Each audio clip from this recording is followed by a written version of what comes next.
ating pambato na si Cuadro Alas Jandrel Casimiro mga idol ang ating nag-iisang angas ng Pinas. Bagamat nanalo nung nakarang October 3 taong kasalukuyan nga mga idol dito sa isang tinaguriang the best sa all chances ng American Mexicano mga idol na kung saan ay tinalo na ni Cuadro Alas Casimiro ng 1 round lamang.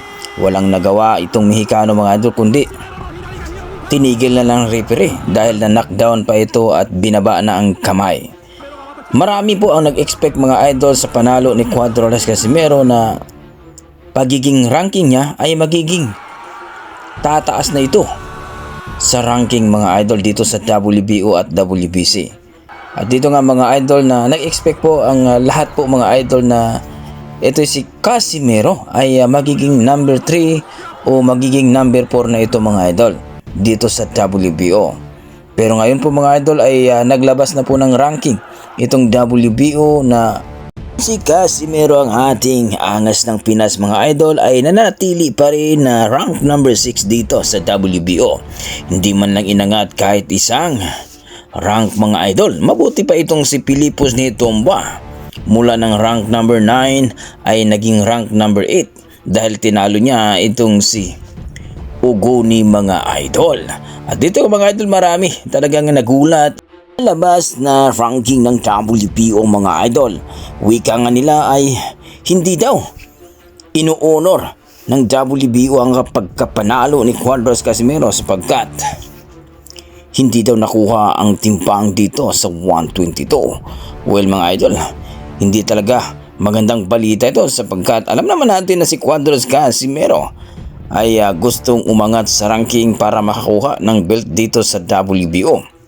Naika nga mga idol kung umangat si Cuadro Casimiro at mapalaban uli next year mga idol ay baka magiging number 2 na ito sa WBO.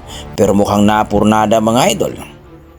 Lalong-lalo na nga mga idol nga ay itong si Alas ngayon ay wala pang promoter. Well mga idol, umaasa po ang mga boxing fans na makalaban itong si Cuadro Casimiro ngayong February next year mga idol para sunod-sunod o kumbaga maging active ito at may laban talaga itong si Casimiro mga idol para umangat sa ranking. Well mga idol, abangan po natin. Maraming nagsasabi na itong si Alas talaga ay makakuha daw talaga ng kampyonato dito sa 122 pag alis ni Naoya Inoue.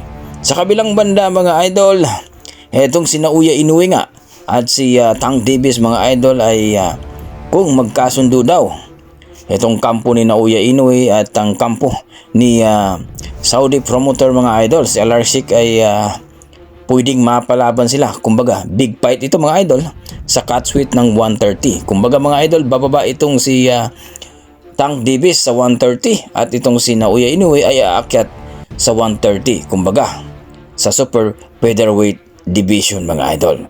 So kayo mga idol, ano masasabi nyo sa ating balita na kung saan ay itong si Casimiro ay hindi pa inangat itong ating pambato sa ranking ng WBO? I-comment mo na sa baba mga idol para ating pag-usapan. Maraming salamat.